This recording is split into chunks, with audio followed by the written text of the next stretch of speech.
সম্মানিত ভাইরা আমার, হয়তো এখন আমার কথাগুলো আপনাদের কাছে খারাপ লাগতেছে, আপনাদের কাছে আমার কথা হয়তো তিতা লাগতেছে।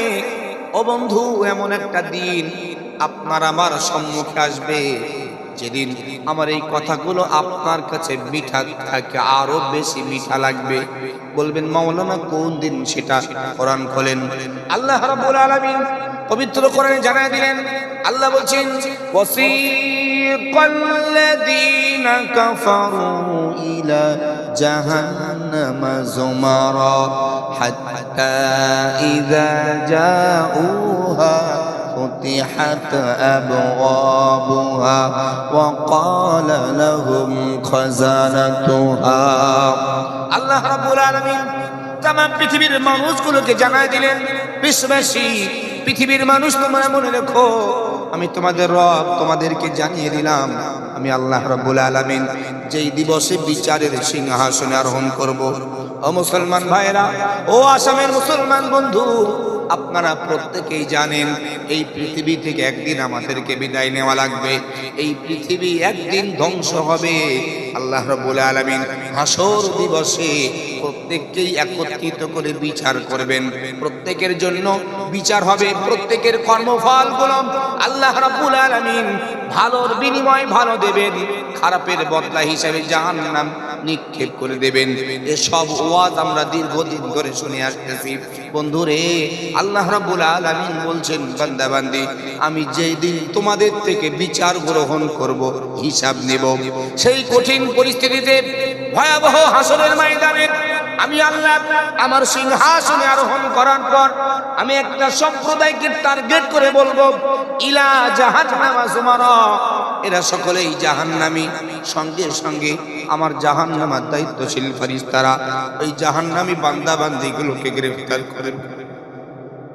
মুসলমান ভাইরা আমার, জগৎ বিখ্যাত মুফাসসির আল্লামা জালালউদ্দিন সুয়ুতী রাহমাতুল্লাহ আলাইহি বর্ণনা দিতেছেন, আল্লাহর পক্ষ থেকে যখনই ঘোষণা আসবে ইলা জাহান্নামা যুমারা, এরা জাহান্নামী, সঙ্গে সঙ্গে আল্লাহর জাহান্নামের দায়িত্বশীল ফেরেশতারা ওই জাহান্নামী বান্দা বান্দীগুলোকে গ্রেফতার করবে, তাদের হাতে এবং পায়েতে জাহান্নামের বেড়ি লাগিয়ে দিবে।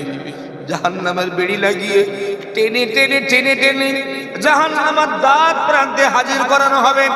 জাহান্নামের দরওয়াজার সম্মুখে দাঁড় করিয়ে আল্লাহর ফেরেশতারা তাদেরকে জিজ্ঞাসা করতে থাকবে, আলাম ইয়াতিকুম রুসুলুম মিনকুম ইয়াতলুনা আলাইকুম আয়াতি রাব্বিকুম ওয়া ইউনযিরুনাকুম লিকা ইয়াউমিকুম হাযা।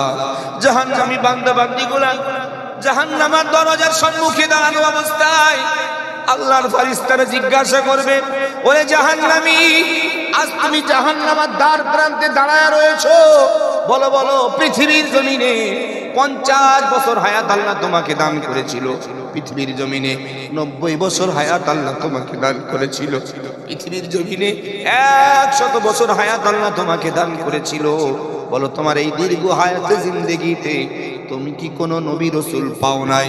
তুমি কি কোনো সত্যবাদী পাও নাই? তুমি কি কোনো আলেমে দ্বীন পাও না? তুমি কি কোনো দ্বীন প্রচারককে পাও নাই?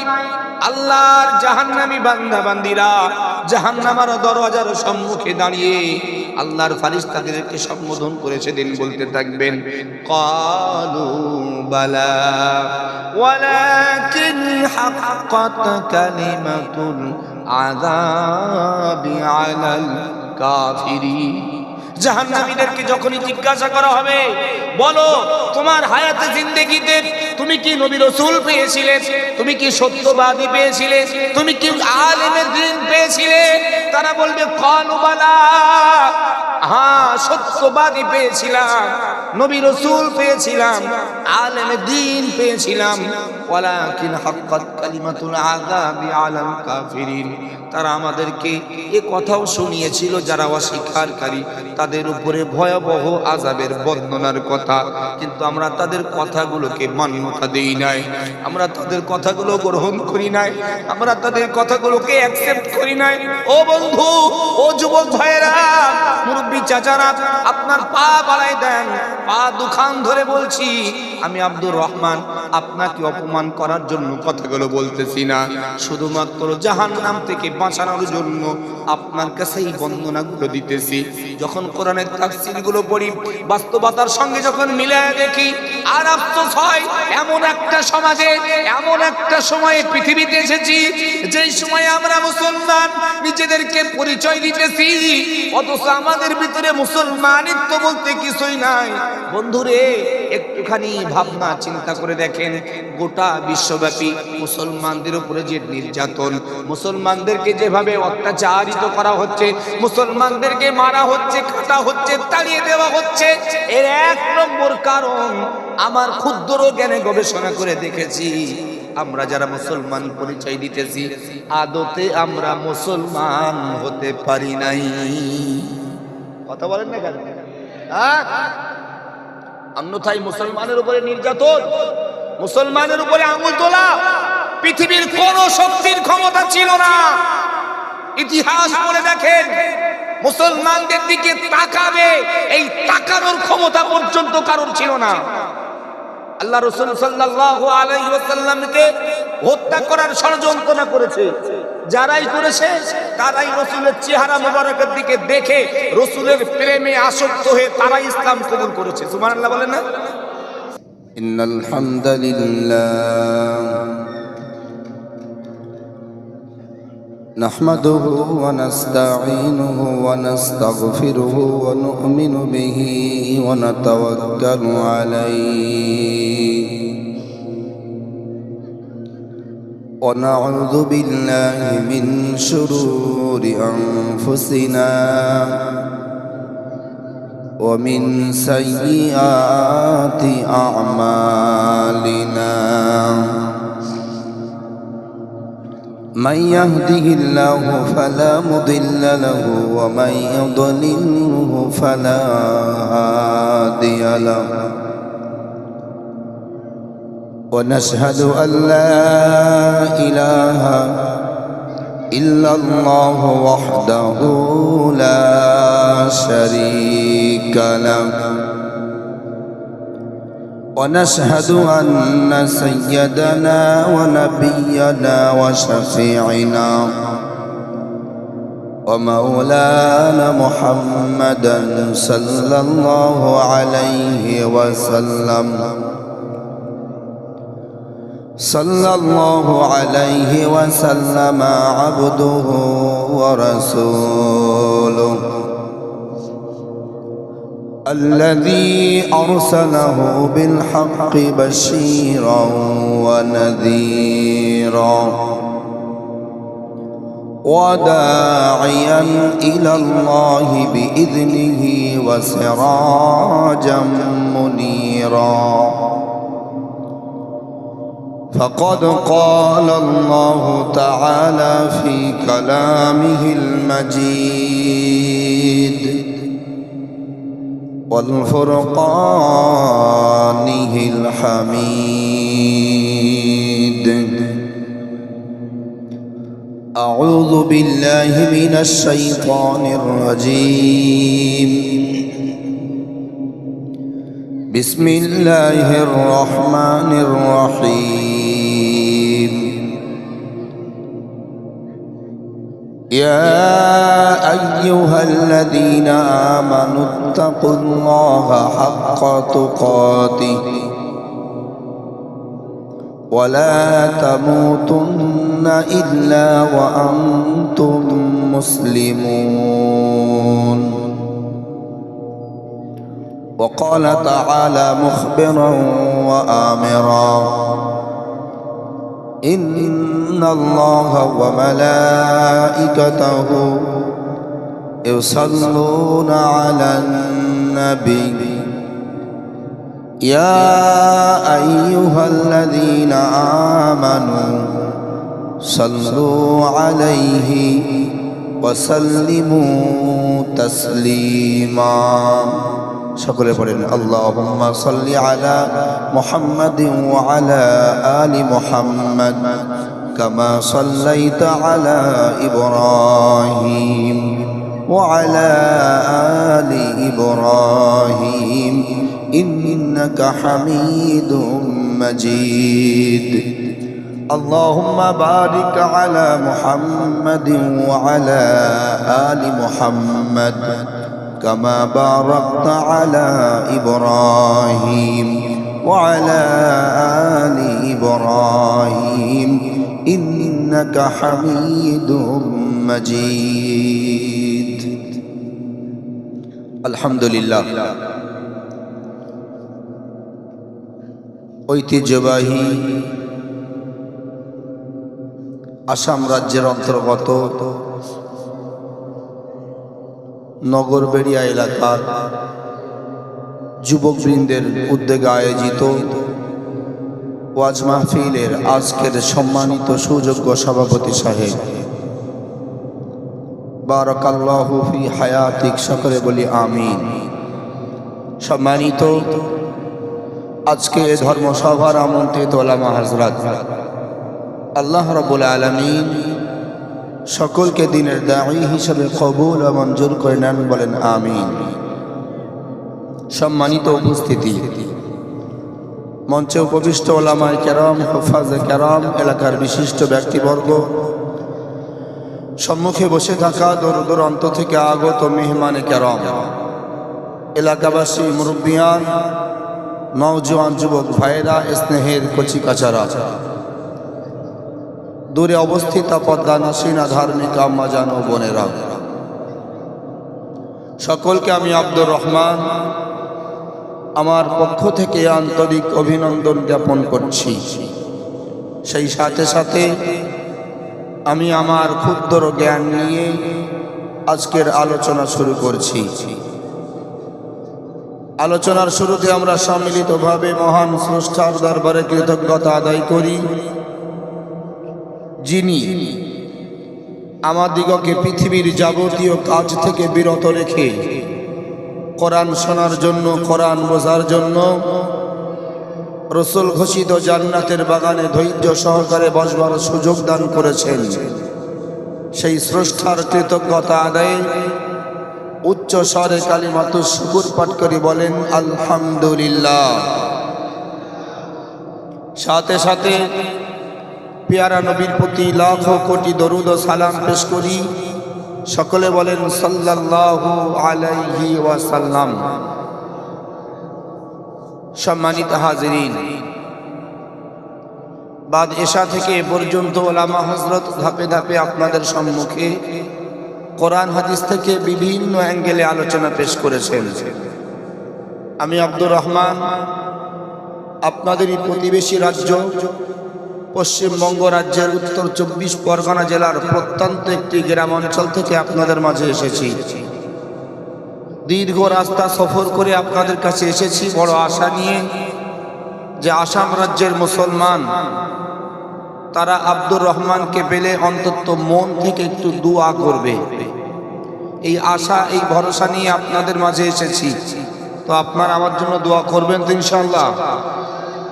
আপনারা আমার জন্য দোয়া করেন, আল্লাহ যেন আমার জবান দিয়ে সহিহ কোরআন এবং হাদিসের আলোকে কিছু বলিয়ে নেন। তার পূর্বে ওই সমস্ত ভাই ও বাবাজিদেরকে বলছি যারা এখন পর্যন্ত বাইরে রাস্তায় ঘুরে বেড়াচ্ছেন, ভাই আমার, আমি আপনাদের কাছে করজোড়ে নিবেদন করছি, কম বেশি 1000 কিলোমিটার রাস্তা পাড়ি দিয়ে আমি আপনাদের মাঝে এসেছি আপনাদের দোয়া নেওয়ার আশায়। তো আপনারা যদি আমন্ত্রণ জানিয়ে নিজেরাই নিজেদের বাড়িতে আরাম করতে থাকেন, এটা ঠিক শোভনীয় বলে আমি মনে করছি না। সেই জন্য অনুরোধ করছি, যারা এখনো পর্যন্ত রাস্তাঘাটে বাহিরে ঘুরে বেড়াচ্ছেন, মেহেরবানি করে মজলিসে চলে আসেন। সম্মানিত হাজিরিন, আমি আপনাদের সম্মুখে পবিত্র কোরআনুল কারীম থেকে একটি আয়াতে কারিমা তেলাওয়াত করেছি। আল্লাহ চাইলে এই আয়াতের উপরে ভিত্তি করে নির্দিষ্ট একটি সাবজেক্টের উপরে কিছু সময় আলোচনা করে আপনাদের দোয়া নিয়ে বিদায় নেব ইনশাআল্লাহ। তার পূর্বে একটা কথা আমি আপনাদেরকে জিজ্ঞাসা করি, এই যে আপনারা এখানে বসেছেন, কত সুন্দরভাবে একটা পরিবেশ, মাথায় টুপি, গায়ে পাঞ্জাবি, কোন রকমের হট্টগোল হাঁকা চেল্লা কিচ্ছু না, নিস্তব্ধতা বিরাজ করছে। এই যে সুন্দর পরিবেশে আমরা এসে বসেছি, আমরা কোন পরিচয় নিয়ে এখানে এসেছি? কথা বলা লাগবে না, আমাদের পরিচয়টা কি? আমরা যে এখানে এসেছি নিশ্চয়ই আমাদের একটা পরিচয় আছে, আছে না নাই? আমাদের সেই পরিচয়টা কি? মনে হয় ভাষা বুঝতেছেন না, বুঝতেছেন না মনে হয়। আমাদের একটা পরিচয় আছে না? হিন্দু ভাইদের যখন কোনো উৎসব হয়, হিন্দু ভাইদের যখন কোনো পূজা পার্বণ হয়, তারাও সেখানে যায়। তাদের পরিচয় কি? যে তারা সনাতনী হিন্দু। আমরা আমাদের ওয়াজ মাহফিলে এসেছি, আমাদের পরিচয় কি? আমরা মুসলমান। কি? মুসলমান। এই পরিচয় নিয়েই তো আমরা এখানে এসেছি নাকি? আজকের আমার আলোচ্য বিষয় প্রকৃত মুসলমান কি। খুব মনোযোগ দেন, একটু বুঝে নেন, আশা করি আপনি কামিয়াবি হবেন ইনশাআল্লাহ। এই যে আমরা পরিচয় দিই মুসলমান, আমি মৌলভী আব্দুর রহমান পরিচয় দিতেছি আমি মুসলিমদের একজন বড় লেকচারার। সর্বনাশ, কি গাম্ভীর্য! আমি বড় হুজুর। আমার এই যে পরিচয়, আদতে পরিচয়ের সঙ্গে আমার কি মিল আছে সেটা বাস্তবতার সঙ্গে মিলিয়ে দেখা লাগবে। আপনারা যে পরিচয় দিয়েছেন যে আমরা মুসলমান, আদতে আল্লাহ এবং রসুলের দিক নির্দেশনা অনুযায়ী আমরা কি মুসলমান? যদি মুসলমান হতে পারি আলহামদুলিল্লাহ, আর যদি না হই আজকের থেকেই নিজেকে পরিবর্তন করে মুসলমান হওয়া লাগবে। কেন না? আমি পরিচয় দিতেছি মুসলমান। কথা ক্লিয়ার? কথা হয় না? বুঝতে পেরেছেন তো? আসেন তাহলে আজকের আমাদের আলোচ্য বিষয় প্রকৃত মুসলমান কে। মাথায় ঢুকিয়ে নেন। অনেক ওয়াজ শুনেছেন, আগামীতে শুনবেন। আজকে মনে করেন একটু গল্প শুনতে এসেছি, তবে আমার বাপ দাদার বানানো কাহিনী না, কোরআন এবং হাদিসের কিছু আলোচনা গল্প স্বরূপ আপনাদেরকে বোঝাচ্ছি। তাহলে আলোচ্য বিষয় কি মনে থাকবে? কথা হয় না, কথা না বললে ওয়াজ হবে না। এখন সামান্য সময়ের জন্য মনে করেন, যদিও আপনার আমার থেকে অনেক জ্ঞানী গুণী বুদ্ধি সম্পন্ন ব্যক্তিত্ব রয়েছেন, এই অল্প সময়ের জন্য মনে করেন আমি আপনাদের টিচার, আপনারা আমার ছাত্র। এটা স্কুলের ক্লাস হচ্ছে। স্কুলে যখন স্টুডেন্টরা ক্লাসে যায়, টিচার যেভাবে তাদেরকে বোঝায় পড়ায়, ভালো স্টুডেন্ট যারা তারা শিক্ষককে বারবার রিপ্লে করে, স্যার এটা ভালো করে বুঝিয়ে দেন, এটা বুঝলাম না, আরেকটু ক্লিয়ার করেন। তো আপনাদেরও দায়িত্ব আমার থেকে বুঝে নেওয়ার। আমি এসেছি, টাকা নেব, বাড়ি চলে যাব, আমার কাজ শেষ। তো আপনার কষ্টের টাকা, এই যে যুবক ভাইয়েরা তারা মেহনত করেছে, নিজেদের কষ্টের টাকা দিয়ে এত সুন্দর ইনজাম করেছে, বিনিময়ে আপনি যদি কিছু নিতে না পারেন তার জন্য আপনি দায়ী। আমি এসেছি, আপনাকে আমার থেকে নেওয়া লাগবে। অতএব যদি অসুবিধা হয় জিজ্ঞাসা করবেন, যতটুকু পারি ইনশাআল্লাহ চেষ্টা করব আপনাকে বোঝানোর। হাজির মজলিস, আল্লাহ রাব্বুল আলামিন পবিত্র কোরআনুল কারীমে ইরশাদ করছেন, সম্মানিত ভাইয়েরা, আল্লাহ রাব্বুল আলামিন বলছেন, ইয়া আইয়ুহাল্লাযীনা আমানু তাকুল্লাহা হাক্কা তুকাতিহি ওয়া লা তামুতুন্না ইল্লা ওয়া আনতুম মুসলিমুন। আল্লাহু আকবার বলেন। আল্লাহ রাব্বুল আলামিন সমগ্র বিশ্বের ঈমানদারগুলোকে ডাক দিয়েছেন, ও মুসলমান বন্ধু, আলেম ওলামা যারা রয়েছেন তারা বুঝতেছেন, একটু গভীর মনোযোগ দিয়ে কথাগুলো বুঝে নেন। আল্লাহ রাব্বুল আলামিন এমন একটা শব্দ এখানে ব্যবহার করেছেন, শুধুমাত্র যারা আল্লাহর প্রতি বিশ্বাস আনয়নকারী তাদেরকে উদ্দেশ্য করেই আল্লাহ রাব্বুল আলামিন বলছেন। আল্লাহ রাব্বুল আলামিন এখানে বলেন না ইয়া আইয়ুহান নাস, হে মানব জাতি। আল্লাহ বলেছেন ইয়া আইয়ুহাল্লাযীনা আমানু, ও হে ঈমানওয়ালা, তোমরা যারা আমাকে রব স্বীকার করেছো, আমাকে যারা প্রভু বলে মান্যতা দিয়েছো, আমার প্রতি যারা বিশ্বাস স্থাপন করেছো, আমি আল্লাহ রাব্বুল আলামিন তোমাদেরকে বলছি ইত্তাকুল্লাহ, তোমরা তোমাদের রবকে ভয় করো। আল্লাহ কিন্তু এখানে হিন্দু ভাইদেরকে বলেননি, যারা অমুসলিম তাদের বলেননি। আমরা যারা নামধারী মুসলমান, নিজেদেরকে যারা মুসলমান পরিচয় দিতেছি, আমরা যারা বলি লা ইলাহা ইল্লাল্লাহ মুহাম্মাদুর রাসূলুল্লাহ, এই স্বীকৃতি যারা দিয়েছি, আল্লাহ তাদেরকেই সম্বোধন করে বলছেন ইত্তাকুল্লাহ, তোমরা তোমাদের রবকে ভয় করো। তার মানে আমরা যারা লা ইলাহা ইল্লাল্লাহ মুহাম্মদ রাসূলুল্লাহ বলেছি, আমরাই আমাদের রবকে ভয় করতে পারি না। কথা বলেন না, ঠিক বলছি না ভুল বলছি? যদি আমরা ভয় করতাম তাহলে রবের পক্ষ থেকে এই আয়াত নাজিল হতো না। সম্মানিত হাজিরিন, এখানে আল্লাহ স্টপ করেন নাই, এখানেই আল্লাহ শেষ করে দেন নাই। আল্লাহ রাব্বুল আলামিন ঈমানদারগুলোকে সম্বোধন করে বার্তা দিয়েছেন, ঈমানওয়ালা তোমরা তোমাদের রবকে ভয় করতে শিখো, তোমরা তোমাদের রবকে, তোমাদের সৃষ্টিকর্তাকে ভয় করো। ও মুসলমান বন্ধু, আজকের এই সমাজে আমরা যারা নিজেদেরকে মুসলমান পরিচয় দিতেছি, মুসলমান দাবিদার যারা রয়েছি, আমরা আমাদের রবকে সঠিকভাবে ভয় করতে পারি না। আমরা যদি আমাদের রবকে ভয় করতাম, আজকের আমাদের সমাজের ভিতরে যেই সমস্ত অন্যায় অপকর্ম দিনের পর দিন বেড়েই চলেছে, আমরা যদি প্রকৃত অর্থে মুসলমান হয়ে রবকে ভয় করতে পারতাম, তাহলে আমাদের মধ্যে কশ্চিনকালেও এই অন্যায়গুলো হতে পারত না।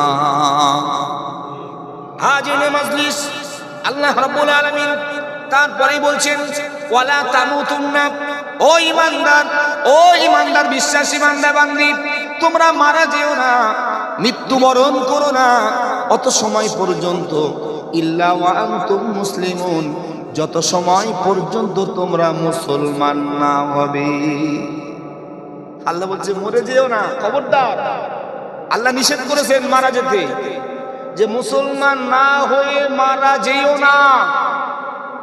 এখন বলেন আমাদের সমাজে যারা মারা যায়, আমরা কি করি? কোনো মানুষ মারা গেলে তাকে সুন্দর করে গোসল করিয়ে, কাফনের কাপড় পরিয়ে, খুশবু লাগিয়ে, জানাজা দিয়ে কবরস্থ করি কি করি না? আল্লাহ রাব্বুল আলামিন বলছেন যারা মুসলমান অবস্থায় মরতে না পারবে তাদের আল্লাহর দরবারে কোনো স্থান নেই। এখন আপনি বলবেন হুজুর, তাহলে আমরা বুঝবো কি করে সে মুসলমান অবস্থায় মৃত্যুবরণ করেছে না মুসলমান না হয়ে মারা গিয়েছে? এখন আপনাদের প্রশ্ন হতেই পারে, ভাই সমস্যা হচ্ছে নাকি আপনাদের? আমার কথা বুঝতে সমস্যা হয় না তো? তাহলে একটু বোঝেন। আল্লাহ বলেছেন মুসলমান না হয়ে মৃত্যুবরণ করো না। এখন আপনার প্রশ্ন, তাহলে আমরা বুঝবো কিভাবে সে প্রকৃত মুসলমান হতে পেরেছে না পারেনি? তার জন্য আল্লাহ রাব্বুল আলামিন পবিত্র কোরআনুল কারীমে বিশদ বর্ণনা দিয়েছেন প্রকৃত মুসলমান কে। আসেন আমরা সরাসরি পবিত্র কোরআন থেকে মুসলমানের গুণাবলী, একজন মুসলমান হতে গেলে করণীয় কি, আমরা সেগুলোই ইনশাআল্লাহ আজকে কোরআন থেকে শুনবো। রাজি আছেন তো ভাইরা? রাজি আছেন তো ইনশাআল্লাহ? আল্লাহ আমাদেরকে কবুল করুক বলে আমিন। সম্মানিত ভাইরা, আল্লাহ রাব্বুল আলামিন পবিত্র কোরআনে ইরশাদ করলেন, আল্লাহ বলেন ইন্নামাল মুমিনুনা আল্লাযীনা ইযা যুকিরাল্লাহু ওয়াজিলাত কুলুবুহুম ওয়া ইযা তুলিয়াত আলাইহিম আয়াতুহু যাদাতুহুম ঈমানা ওয়া আলা রাব্বিহিম ইয়াতাওয়াক্কালুন। আল্লাহ রাব্বুল আলামিন সমগ্র বিশ্ববাসীর উদ্দেশ্যে বার্তা দিয়েছেন, পৃথিবীর মানুষ তোমরা মনে রেখো, আমি তোমাদের রব বলছি, আমি তোমাদের প্রভু, তোমাদের মালিক তোমাদের বলছি, ইন্নামাল মুমিনুন, নিশ্চয়ই মুমিন হবে তারা, নিশ্চয়ই আমি আল্লাহ আমার দরবারে প্রকৃত মুসলমান হিসাবে গণ্য হবে তারা, আল্লাযীনা ইযা যুকিরাল্লাহ, যারা আমি আল্লাহ আমার স্মরণ করবে, আমার গুণগান গাইবে, আমার গুণকীর্তন করবে, ওয়াজিলাত কুলুবুহুম, অটোমেটিক আমি আল্লাহর ভয় তাদের অন্তরে পয়দা হয়ে যাবে। সুবহানাল্লাহ বলতে পারেন না? মুসলমান সম্পর্কে আল্লাহ বর্ণনা দিচ্ছেন। মুসলমানের 1 নম্বর গুণাবলী নিজের সঙ্গে আমরা মেলাই, প্রত্যেকেই আমরা এই কোরআনের বর্ণনা অনুযায়ী নিজের সঙ্গে মেলাতে থাকি যে আমি মুসলমান কিনা। যদি মিলে যায় আলহামদুলিল্লাহ আপনি মুসলমান, যদি না মিলে পরিবর্তন হন, তাহলেই আপনি কামিয়াবি। আল্লাহ বলছেন নাম্বার 1 মুসলমান হবে তারা যারা আল্লাহর স্মরণের সাথে সাথে আল্লাহর ভয় তাদের অন্তরে জাগ্রত হয়। এখন আপনারা বলবেন হুজুর এটা আবার কি রূপ? জগৎ বিখ্যাত মুফাসসির হাফেজ ইবনে কাসির রাহমাতুল্লাহ আলাইহি এই আয়াতের ব্যাখ্যায় স্পষ্ট ভাষায় লিখেছেন যে একজন পূর্ণাঙ্গ মুসলমান যখন কোনো অন্যায় পথের দিকে পা বাড়াতে যাবে, যখন কোনো অন্যায় কাজের দিকে যুক্ত হতে যাবে, অটোমেটিক তার মন তাকে জাগ্রত করবে, না এই কাজটা অন্যায়, এটা করো না, এটা ইসলাম বিরোধী, এটা ইসলাম নিষেধ করেছে, এটা কোরআন হাদিসের বাইরে, এই কাজ করলে আল্লাহর দরবারে আসামি হিসাবে ওঠা লাগবে। যখনই কারোর মন এইভাবে অপরাধ থেকে খারাপ কাজ থেকে বিরত রাখতে সক্ষম হবে, তখনই সে পূর্ণাঙ্গ মুসলমান হিসাবে আল্লাহর দরবারে গণ্য হবে। বলেন সুবহানাল্লাহ। তাহলে মুসলমানের 1 নম্বর পরিচয় হলো মুসলমান কোনোদিন খারাপ কাজে যেতে পারে না। কেন না? খারাপ কাজে গেলেই তার অন্তর তাকে বলে দেবে এটা অন্যায়, এটা করলে জাহান্নামী হতে হবে। এখন ভাবেন আমরা মুসলমান পরিচয় দেওয়ার পরেও আমাদের মধ্যে খারাপ কাজ হয় কি হয় না? কথা বলেন। হ্যাঁ, তাহলে কি আমরা মুসলমান হতে পেরেছি? আল্লাহ আমাদের সঠিক বুঝ দিক বলেন আমিন। সম্মানিত ভাইরা আমার, হয়তো এখন আমার কথাগুলো আপনাদের কাছে খারাপ লাগতেছে, আপনাদের কাছে আমার কথা হয়তো তিতা লাগতেছে। ও বন্ধু, এমন একটা দিন আপনার আমার সম্মুখে আসবে যেদিন আমার এই কথাগুলো আপনার কাছে মিঠা থাকে, আরো বেশি মিঠা লাগবে। বলবেন মাওলানা কোন দিন সেটা? কোরআন খোলেন, আল্লাহ রাব্বুল আলামিন পবিত্র কোরআনে জানায় দিলেন। আল্লাহ বলছেন ওয়াসিকাল্লাযীনা কাফারু ইলা জাহান্নামা যুমারা হাত্তা ইযা জাউহা فتحت أبوابها وقال لهم خزانتها। আল্লাহ রাব্বুল আলামিন तमाम পৃথিবীর মানুষগুলোকে জানায় দিলেন, বিশ্ববাসী পৃথিবীর মানুষ তোমরা মনে রেখো, আমি তোমাদের রব তোমাদেরকে জানিয়ে দিলাম আমি আল্লাহ রাব্বুল আলামিন যেই দিবসে বিচারের সিংহাসনে আরোহণ করব। ও মুসলমান ভাইরা, ও আসামের মুসলমান বন্ধু, আপনারা প্রত্যেকেই জানেন এই পৃথিবী থেকে একদিন আমাদেরকে বিদায় নেওয়া লাগবে। এই পৃথিবী একদিন ধ্বংস হবে। আল্লাহ রাব্বুল আলামিন হাসর দিবসে প্রত্যেককেই একত্রিত করে বিচার করবেন। প্রত্যেকের জন্য বিচার হবে, প্রত্যেকের কর্মফলগুলো আল্লাহ রাব্বুল আলামিন ভালোর বিনিময় ভালো দেবেন, খারাপের বদলা হিসেবে জাহান্নাম নিক্ষেপ করে দেবেন।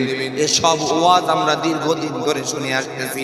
বন্ধুরে, আল্লাহ রাব্বুল আলামিন বলছেন বান্দা বান্দি, আমি যেই দিন তোমাদের থেকে বিচার গ্রহণ করব, হিসাব নেব, সেই কঠিন পরিস্থিতিতে ভয়াবহ হাসরের ময়দানে আমি আল্লাহ আমার সিংহাসনে আরোহণ করার পর আমি একটা সম্প্রদায়কে টার্গেট করে বলবো ইলা জাহান্নামা যুমারা, এরা সকলেই জাহান্নামী। সঙ্গে সঙ্গে আমার জাহান্নামের দায়িত্বশীল ফেরেশতারা ওই জাহান্নামী বান্দা বান্দীগুলোকে গ্রেফতার করে।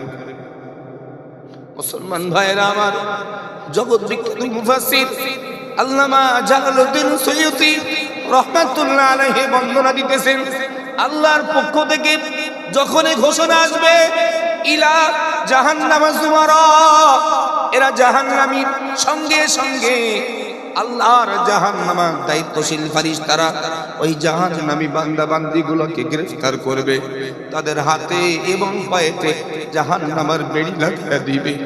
জাহান্নামের বেড়ি লাগিয়ে টেনে টেনে টেনে টেনে জাহান্নামের দ্বার প্রান্তে হাজির করানো হবে।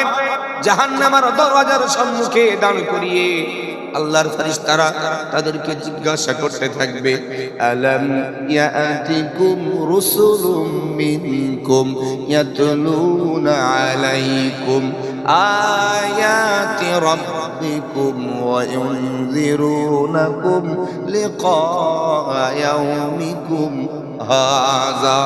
জাহান্নামী বান্দা বান্দীগুলা জাহান্নামের দরজার সম্মুখে দাঁড়ানো অবস্থায় আল্লাহর ফেরেশতারা জিজ্ঞাসা করবে, ওরে জাহান্নামী, আজ তুমি জাহান্নামের দ্বার প্রান্তে দাঁড়ায় রয়েছো, বলো বলো পৃথিবীর জমিনে 50 বছর হায়াত আল্লাহ তোমাকে দান করেছিল, পৃথিবীর জমিনে 90 বছর হায়াত আল্লাহ তোমাকে দান করেছিল, পৃথিবীর জমিনে 100 বছর হায়াত আল্লাহ তোমাকে দান করেছিল, বলো তোমার এই দীর্ঘ হায়াতে জিন্দেগিতে তুমি কি কোনো নবী রাসূল পাও নাই? তুমি কি কোনো সত্যবাদী পাও নাই? তুমি কি কোনো আলেমে দ্বীন পাও না? তুমি কি কোনো দ্বীন প্রচারককে পাও নাই? আল্লাহর জাহান্নামী বান্দা বান্দীরা জাহান্নামের দরজার সম্মুখে দাঁড়িয়ে আল্লাহর ফেরেশতাদেরকে সম্বোধন করে সেদিন বলতে থাকবেন, ক্বালু বালা ওয়ালাকিন হাক্কাত কালিমাতুল আযাবি আলাল কাফিরিন। জাহান্নামীদেরকে যখনই জিজ্ঞাসা করা হবে, বলো তোমার হায়াতে জিন্দেগিতে তুমি কি নবী রাসূল পেয়েছিলে? তুমি কি সত্যবাদী পেয়েছিলে? তুমি কি আলেমে দ্বীন পেয়েছিলে? তারা বলবে ক্বালু বালা, হ্যাঁ সত্যবাদী পেয়েছিলাম, নবী রাসূল পেয়েছিলাম, আলেমে দ্বীন পেয়েছিলাম, ওয়ালাকিন হাক্কাত কালিমাতুল আযাবি আলাল কাফিরিন। তারা আমাদেরকে এ কথাও শুনিয়েছিল যারা অস্বীকারী তাদের উপরে ভয়াবহ আযাবের বর্ণনার কথা, কিন্তু আমরা তাদের কথাগুলোকে মান্যতা দেই নাই, আমরা তাদের কথাগুলো গ্রহণ করি নাই, আমরা তাদের কথাগুলোকে অ্যাকসেপ্ট করি নাই। ও বন্ধু, ও যুবক ভাইয়েরা, মুরব্বী চাচারা, আপনার পা বাড়াই দেন, পা দুখান ধরে বলছি, আমি আব্দুর রহমান আপনাকে অপমান করার জন্য কথাগুলো বলতেছি না, শুধুমাত্র জাহান্নাম থেকে বাঁচানোর জন্য আপনার কাছে এই বন্দনাগুলো দিতেছি। যখন কোরআনের তাফসীরগুলো পড়ি, বাস্তবতার সঙ্গে যখন মিলায় দেখি, আর আফসোস হয় এমন একটা সমাজে, এমন একটা সময়ে পৃথিবীতে এসেছি যেই সময়ে আমরা মুসলমান নিজেদেরকে পরিচয় দিতেছি, অথচ আমাদের ভিতরে মুসলমানিত্ব বলতে কিছুই নাই। বন্ধুরে, একটুখানি ভাবনা চিন্তা করে দেখেন, গোটা বিশ্বব্যাপী মুসলমানদের উপরে যে নির্যাতন, মুসলমানদেরকে যেভাবে অত্যাচারিত করা হচ্ছে, মুসলমানদেরকে মারা হচ্ছে, কাটা হচ্ছে, তাড়িয়ে দেওয়া হচ্ছে, এর 1 নম্বর কারণ আমার ক্ষুদ্র জ্ঞানে গবেষণা করে দেখেছি, আমরা যারা মুসলমান পরিচয় দিতেছি আদতে আমরা মুসলমান হতে পারি নাই। কথা বলেন না কেন? অন্যথায় মুসলমানের উপরে নির্যাতন, মুসলমানের উপরে আঙুল তোলা পৃথিবীর কোন শক্তির ক্ষমতা ছিল না। ইতিহাস পড়ে দেখেন, মুসলমানদের দিকে তাকাবে এই তাকানোর ক্ষমতা পর্যন্ত কারোর ছিল না। আল্লাহ রাসূল সাল্লাল্লাহু আলাইহি ওয়াসাল্লামকে হত্যা করার ষড়যন্ত্র করেছে, যারাই করেছে তারাই রাসূলের চেহারা মোবারকের দিকে দেখে রাসূলের প্রেমে আসক্ত হয়ে তারাই ইসলাম কবুল করেছে। সুবহানাল্লাহ বলেন না? আর আজকের আমি মৌলভী আব্দুর রহমান বলছি, আল উলামা ওয়ারাসাতুল আম্বিয়া, আমি হলাম নবীর ওয়ারিস, আমি আলিম, অথচ আমার দিকে তাকায় আর মানুষ ঘৃণা করে। কতটা ডিফারেন্স ভাবতে পাচ্ছেন? তৎকালীন সময়ে মুসলমানদের চেহারার দিকে তাকিয়েছে, মুসলমানদের চেহারার নূরানি তেজ দেখে বেঈমানেরা ঈমান এনেছে, আর আজকের মুসলমানদের দিকে তাকায় আর বলে ওদের ধর আর কাট। কারণ কি? কারণ হলো একটাই, আমরা নামে মুসলমান, কামে মুসলমান না। সম্মানিত ভাইয়েরা আমার, যেই কথা আমি আপনাদেরকে বলতেছিলাম, আল্লাহর ফেরেশতারা যখনই জাহান্নামী বান্দা বান্দীগুলোকে জিজ্ঞাসা করবে, বলো বলো তোমরা কি সত্যবাদী পেয়েছিলে, তারা সেদিন উত্তর দিয়ে বলবে, হ্যাঁ আমরা সত্যবাদী পেয়েছিলাম, আলেমে দ্বীন পেয়েছিলাম, আমরা নবী রাসূল পেয়েছিলাম। তারা আমাদেরকে অস্বীকারীর সম্পর্কে ভয়াবহ যে আযাবের বর্ণনা সেটাও আমাদেরকে শুনিয়েছিল, কিন্তু আমরা তাদের কথাগুলোকে গ্রহণ করি নাই। আল্লাহর ফেরেশতারা সেদিন জাহান্নামী বান্দা বান্দিগুলোকে ধিক্কার জানাবে আর বলতে থাকবে, হতভাগা কপাল ফাটা, পৃথিবীতে নবী পাওয়ার পরেও যখন আল্লাহ চিনতে পারো নাই, পৃথিবীতে সত্যবাদী পাওয়ার পরেও যখন আল্লাহ চিনতে পারো নাই, পৃথিবীতে আলেমের দিন পাওয়ার পরেও যখন আল্লাহকে চিনতে পারো নাই, কিলা দুখুলু আবওয়াবা জাহান্নাম খালিদিনা ফিহা।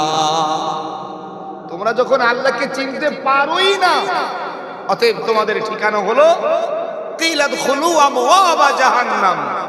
এই জাহান্নাম তোমাদের ঠিকানা, এখানেই তোমরা থাকো, এটাই তোমাদের জন্য চিরকালের আবাসস্থল।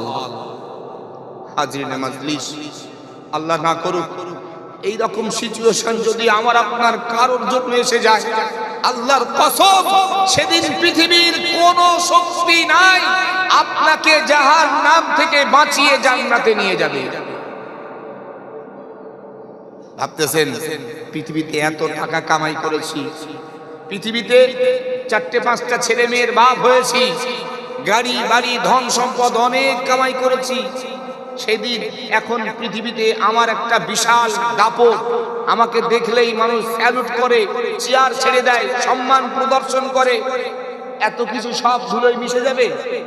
ভাই, আমি আব্দুর রহমানের বানানো কথা না, কোরআন খোলেন, আল্লাহ কোরআনে বলছেন, আল্লাহ রাব্বুল আলামিন পবিত্র কোরআনে জানায় দিলেন, আল্লাহ বলছেন, ইয়াউমা লা ইয়ানফাউ মালুন ওয়ালা বানুন ইল্লা মান আতাল্লাহা বিকলবিন সালিম। আল্লাহ রাব্বুল আলামিন বলছেন, পৃথিবীর মানুষ মনে রেখো, কিয়ামতের দিবস এমন একটা ভয়াবহ দিবস হবে যেই দিনেতে তোমার জন্ম দেওয়া সন্তান, তোমার অর্জন করা সম্পদ একটা কেউ তোমার কোনো উপকার সাধন করতে পারবে না। ও মুসলমান ভাই, আজকে পৃথিবীতে আপনার ক্ষমতা রয়েছে, আপনার টাকার বল আছে, আপনার লাঠির শক্তি রয়েছে, সব কিছু আপনার পাশে রয়েছে, আপনি যখন যেটাকে মন চাচ্ছেন সেটাকে ইউজ করছেন, কিন্তু কিয়ামতের দিবসে আল্লাহর দরবারে যখন আপনাকে হাজিরা দেওয়া লাগবে, সেদিন আপনার এই অর্জিত সম্পদ, এই টাকা পয়সা ধন দৌলত একটা কিছু আপনার কোনো উপকার সাধন করতে পারবে না। সেই জন্য আমি আপনাদেরকে বলছি, আপনাদের প্রত্যেককেই এইরকম ভাবে জীবন পরিচালনা করা লাগবে যাতে আল্লাহর দরবারে মুমিন হিসেবে গণ্য হওয়া যায়। ও বন্ধু, 1 নম্বর পরিচয় আমি আপনাকে দিয়েছি, আল্লাহর দরবারে মুমিন হবে তারা যারা মুমিন, তারা কখনো কোনো অন্যায় পথের দিকে পা বাড়াতে পারে না। মুসলমান মুমিন যারা, তারা কোনোদিন জুয়ার আড্ডায় বসতে পারে না। মুসলমান মুমিন যারা, তারা কোনোদিন সুদের কারবার করতে পারে না। মুসলমান মুমিন যারা, তারা কোনোদিন জিনা ব্যভিচারে যেতে পারে না। মুসলমান মুমিন যারা, তারা কোনোদিন ইসলাম বিরোধী কোনো কার্যকলাপ করতে পারে না। মুসলমান মুমিন যারা, তারা তাদের নিজেদের বিবিকে আগ বাড়িয়ে ওই সুদের লোনের টাকা গ্রহণ করতে পারে না। আছে না এদিকে? হ্যাঁ, মুসলমান নামাজ পড়ে কপালে দাগ হয়ে গেছে, হাতে তসবি নিয়ে সারা এলাকা ঘুরে বেড়াচ্ছে, অথচ বউরে দিয়ে বন্ধনের লোন নিচ্ছে। বন্ধন বলে তো নাকি? একটু ভাবেন, একটু অন্তত নিজেকে ভাবেন যে আপনি তো মুসলমান, নিজেকে পরিচয় দিতেছেন, আপনি কোন হিসাবে ওই সুদের টাকা আপনার ঘরেতে প্রবেশ করান? হ্যাঁ, হাজির নামাজ দিস, হয়তো খারাপ লাগতেছে ভাই, খারাপ লাগলেও কিছু করার নেই, এটা তো আমার নৈতিক দায়িত্ব, আমাকে তো আপনাকে জানানো লাগবেই লাগবে। 2 নম্বর চলে আসে, আল্লাহ বলছেন, ওয়াইদা তুলিয়াত আলাইহিম আয়াতুহু যাদাতুহুম ঈমানা। মুসলমান তো তারা যারা আমি আল্লাহর আয়াতসমূহ পাঠ করে, আমার আয়াত পাঠের সাথে সাথে আমি আল্লাহর প্রতি বিশ্বাস বাড়ায় দেয়। বলেন সুবহানাল্লাহ। মুসলমান তারা আল্লাহর আয়াত পাঠের সাথে সাথে আল্লাহর প্রতি বিশ্বাস বাড়িয়ে দেয়। আল্লাহর আয়াত পাঠ করা হয় কোথায়? কথা বলে না? হ্যাঁ, আল্লাহর আয়াত বলতে কোরআন, আর কোরআন পড়া হয় কখন? যখনই এই যে আজকের ওয়াজ মাহফিল, এটা তো আর প্রত্যেক দিন না, বছরে 1বার কি 2বার, এখানে কোরআন পাঠ হচ্ছে, কিন্তু রেগুলার আল্লাহর হুকুম, আল্লাহর বিধান, শরিয়াতে 5 ওয়াক্ত যে নামাজ, এই নামাজের মধ্যে যখন আমরা দাঁড়াই, আমরা কোরআন ছাড়া কি অন্য কিছু পাঠ করি? মুফাসসিরিনে কিরাম এই আয়াতের ব্যাখ্যায় লিখেছেন, প্রকৃত মুসলমান তো সে যখন আল্লাহর কোরআন পাঠ করবে, অর্থাৎ নামাজে দাঁড়িয়ে তেলাওয়াতে কোরআন যখন পড়বে, তার মন, তার পুরোটাই সে পুরো আল্লাহর দিকে রুজু করে দেবে। আল্লাহর প্রতি বিশ্বাস তার এতটাই বেড়ে যাবে, মনে হবে সে যদি নামাজই পড়ি, কোরআনই তেলাওয়াত। কিন্তু পরিতাপের বিষয়, আমরা মুসলমান এমন অনেক রয়েছে, মসজিদে নামাজ হয়, ইমাম সাহেব হুজুর যদি কেরাতে একটু লম্বা পড়ে, পেছন থেকে বলছি। আল্লাহ বলছেন ঈমানদার মুসলমান তারা যারা কোরআন তেলাওয়াতের সাথে সাথে আল্লাহর প্রতি বিশ্বাস বাড়াবে। কিন্তু আমি মুসলমান দাবিদার হওয়ার পরেও কোরআন তেলাওয়াত একটু বেশি হচ্ছে বলে আমি আওয়াজ করে সিগন্যাল দিতেছি, আর না, তাড়াতাড়ি করো, দোকান খোলা আছে, খরিদ্দার এসে বসে রয়েছে। হাজিরিনে মজলিস, পরিবর্তন হওয়া লাগবে। সংক্ষেপে আলোচনা করছি, যেহেতু রাত্রি ভারী হচ্ছে, অল্প সময়ের মধ্যে ইনশাআল্লাহ আপনাদেরকে ছেড়ে দেবো, আপনারা চিন্তিত হবেন না। একটু বোঝেন, অল্প সময়ে আমি ভালো জিনিস খাবো, কম খাবো, যা আসবে সামনে সব খেয়ে নেবো, আর এদিকে পেটের গোলমাল হবে, এমনটা না। অল্প খাবো, ভালো জিনিস খাবো, যেন হজম হয়। অতএব ডোজ অল্প দেওয়া হবে, সেটা মাথায় ভালো করে ঢোকানো লাগবে। আজকের আমি ওয়াজ করে গেলাম, ও সুন্দর কাহিনী বলে একদম বাবা কেঁদে জারে জার, কাল সকালবেলা সেইটি আবার যাচ্ছে লটারির টিকিট কিনতে। এ ওয়াজ শুনে কোনো ফায়দা নেই। ওই জন্য বলছি, একটু বোঝার চেষ্টা করেন। আল্লাহ বলছেন মুসলমানের পরিচয় 3 নম্বর, মুসলমানের গুণাবলী। আল্লাহ বলছেন ওয়া আলা রাব্বিহিম ইয়াতাওয়াক্কালুন।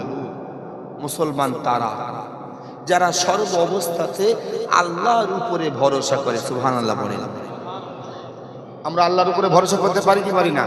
সম্মানিত ভাইয়েরা আমার, আল্লাহ রাব্বুল আলামিন 3 নম্বরে মুসলমান সম্পর্কে বর্ণনা দিয়েছেন। আল্লাহ বলছেন ওয়া আলা রাব্বিহিম ইয়াতাওয়াক্কালুন। পৃথিবীর মানুষ, তোমরা মনে রেখো, আমি আল্লাহর দরবারে প্রকৃত মুসলমান সে, আমি আল্লাহর দরবারে প্রকৃত ঈমানদার সে, যে সর্ব অবস্থায় আমি আল্লাহর প্রতি ভরসা করে চলে। ও বন্ধু, আমরা নিজেকে মুসলমান পরিচয় দিতেছি, অথচ যখনই বিপদে পড়ছি সঙ্গে সঙ্গে সুদখোরের কাছে সুদের টাকা নিতে দৌড়ে যাচ্ছি। ভুল না ঠিক? তাহলে একটু কথা বলেন, হুজুর কি করে বলি, নিজেরাই তো এই কাজের কাজী, তাহলে আর ঠিকটা বলি না কি করে, তাই না? ভুল করেছেন আপনি, পাহাড় পাহাড় সমপরিমাণ ভুল করেছেন। আপনার আমলনামায় কোটি কোটি কোটি গুনাহ হয়ে গিয়েছে। এখন আপনার জন্য অপশন রয়েছে, সুযোগ রয়েছে ফিরে আসার। ফিরে আসেন, আল্লাহ আপনাকে মাফ করবেন, এর গ্যারান্টি আমি আপনাকে দেব, গ্যারান্টি সহকারে বলছি। কেননা আমার বানানো না, আমি গ্যারান্টি দেওয়ার কে? আল্লাহর কোরআন গ্যারান্টি দিতেছে। যদি মানুষ মুমিন অন্যায় করার পর সেটাকে নিয়ে অনুশোচনা অনুতপ্ত হয়, আল্লাহ বলছেন আমি তার জিন্দেগির সব গুনাহ খাতাকে মাফ করে দেব। বলেন না সুবহানাল্লাহ? সব গুনাহ খাতা, যত গুনাহ আপনি করেছেন। আল্লাহ বলছেন ইল্লা মান তাবা ওয়া আমানা ওয়া আমিলা আমালান সালিহা ফাউলাইকা ইউবাদদিলুল্লাহু সাইয়্যাতিহিম হাসানাত। কি সুন্দর কথা!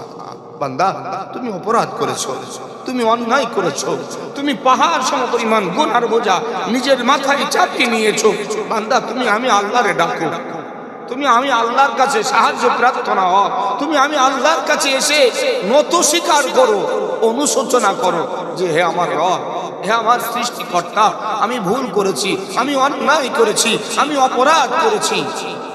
তুমি যদি এই রকম এরূপ অনুশোচনা করতে পারো, আমি আল্লাহর কাছে, আমি আল্লাহ ওয়াদা দিতেছি, তোমার জিন্দেগির সব অপরাধগুলোকে আমি দূরে ধুয়ে মুছে সাফ করে ফেলে দেব। শুধু ফেলে দেব তা না, ফাউলাইকা ইউবাদদিলুল্লাহু সাইয়্যাতিহিম হাসানাত। বান্দা তুমি ঘাবড়ে যেও না, তোমার আমলনামায় যতটা অন্যায় ছিল, যতটা বদ কাজ গুনাহ ছিল, তুমি যদি আমাকে অন্তর দিয়ে ডেকে আমার প্রতি অনুশোচনা অনুতপ্ত হয়ে খালেস অন্তরে তাওবা অর্থাৎ অনুতপ্ত হতে পারো, তোমার জিন্দগির সব গুনাহগুলোকে ফেলে দিয়ে আমি আল্লাহ অতটাই সমপরিমাণ সওয়াব তোমার আমলনামায় দান করে দেব। বলেন সুবহানাল্লাহ। অতএব ভাই, এতদিন পর্যন্ত আমরা ভুল করেছি, অন্যায় করে ফেলেছি, আসেন না আজকের থেকে নিজেদেরকে সংশোধন করি। যারা ভুল পথে চালিত রয়েছি, যারা এই লোনের টাকা নিতেছি, যারা জুয়া মদের আসরে যায়, যারা জেনা ব্যভিচারের সঙ্গে যুক্ত রয়েছি, যারা হারাম কাজের সঙ্গে যুক্ত রয়েছি, আসেন না আল্লাহর হস্তে আমরা নিজেদেরকে সংশোধন করে নেই। যদি করতে পারি তাহলে আমাদের জন্য এই পৃথিবীটাও যেমন আনন্দের সুখের হবে, পরকাল কবরটাও আমাদের জন্য আরামের হবে। সেই জন্য একটু বুঝে নিজেদেরকে পরিবর্তন করে নেন।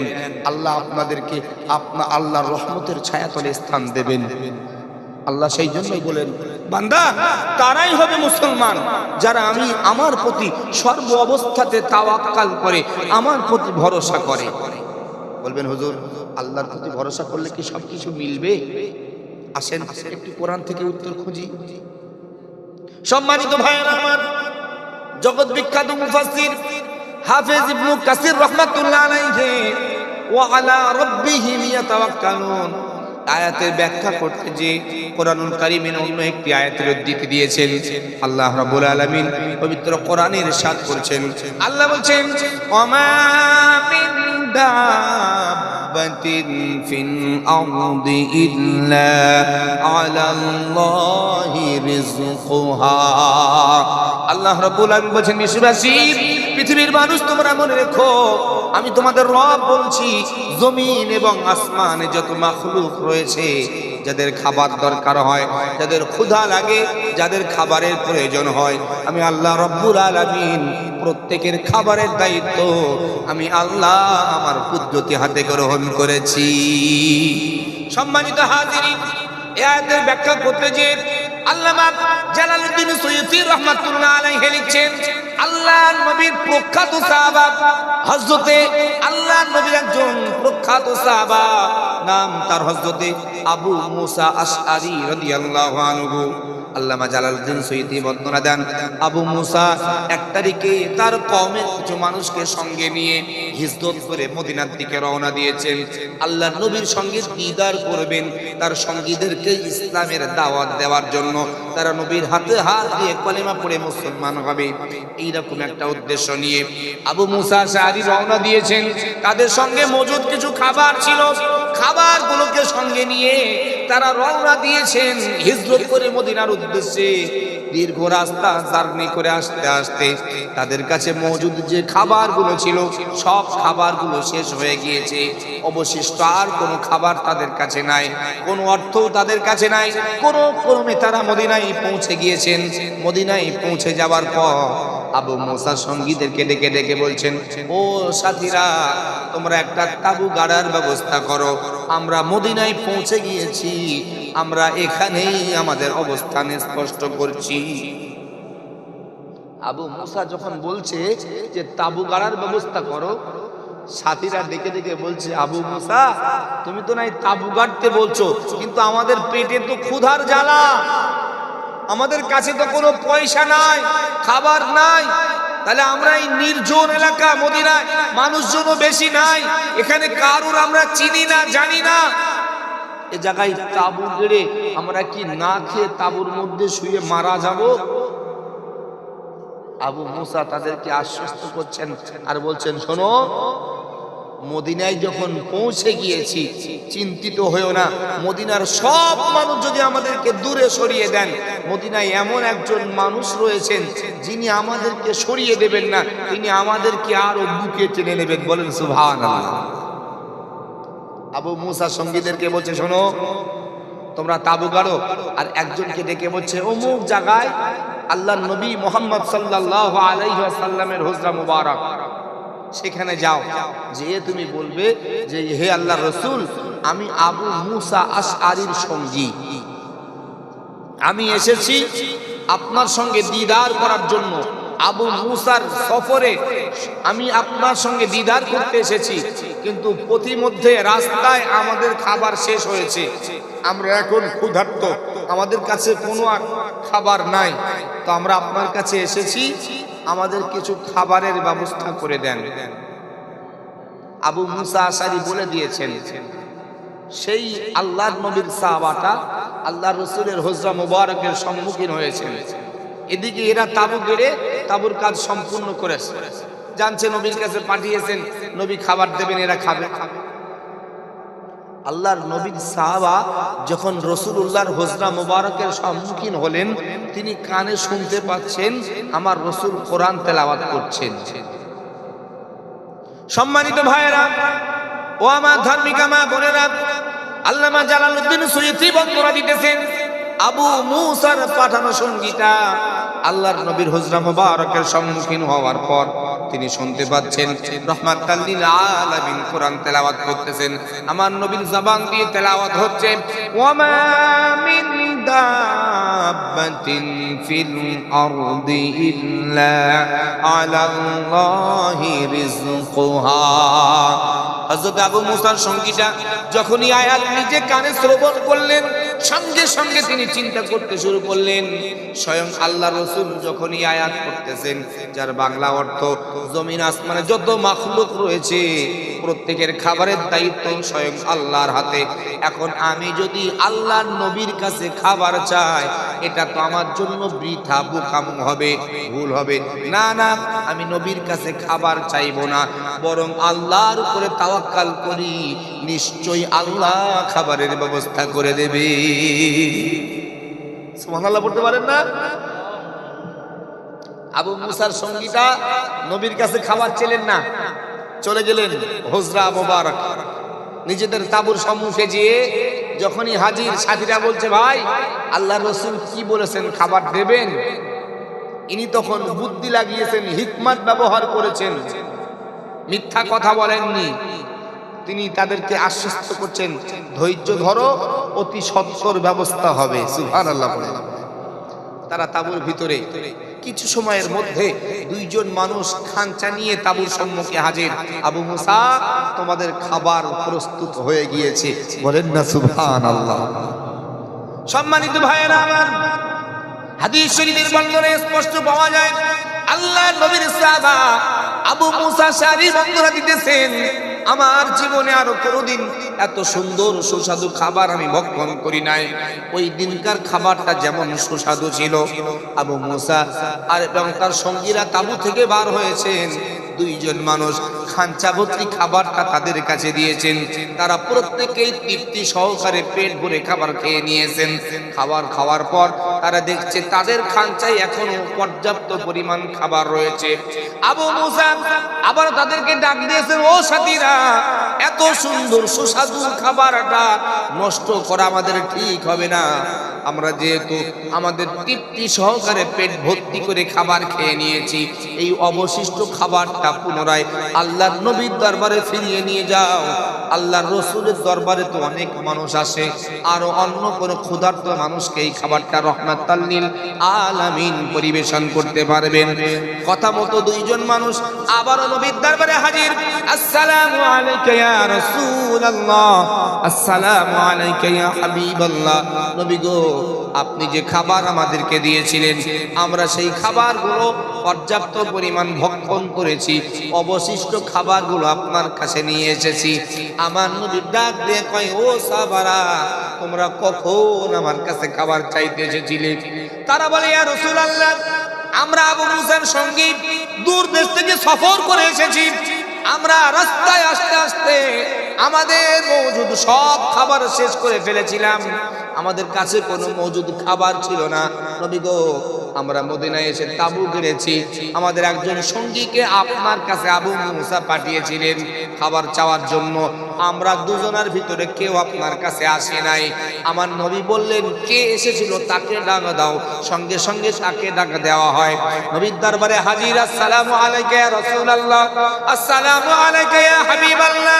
নবী গো, আমি আপনার কাছে এসেছিলাম। আমার নবী বললেন, সাহাবা তুমি কি আমার কাছে খাবার চেয়েছিলে? সাহাবার চোখ দিয়ে টপ টপ করে পানি পড়ে। ইয়া রাসূলুল্লাহ, ইয়া হাবিবাল্লাহ। নবী গো, আমার সকল লিডার আবু মুসা আপনার কাছে খাবার চাইতে পাঠিয়েছিলেন। ওগো আল্লাহর নবী, আমি যখন আপনার হুজরা মুবারকের সম্মুখীন হই, আপনার হুজরা মুবারকের কাছে এসে আমি নিজ কানে শুনতেছিলাম, আপনার জবান দিয়ে তেলাওয়াত হচ্ছিল, ওমা মিন দাব্বাতিন ফিল আরদি ইল্লা আলাল্লাহি রিজকুহা। ও আল্লাহর রাসূল, আমি যখন এই আয়াত শুনেছি, সঙ্গে সঙ্গে আমার মনের ভিতর চিন্তা আসে। আমি চিন্তা করলাম, আল্লাহ যখন প্রত্যেকের খাবারের দায়িত্ব নিয়েছেন, আপনার কাছে খাবার চাওয়াটা আমার জন্য বোকামো হবে। নবী গো, আমি আপনার কাছে খাবার চাই নাই, আমি আল্লাহর প্রতি ভরসা করে ফিরে গিয়েছিলাম। কিছু সময় পর দুইজন মানুষ এই খাঞ্চা ভর্তি খাবার নিয়ে আমাদের তাঁবুর সম্মুখে হাজির হয়ে গিয়েছে।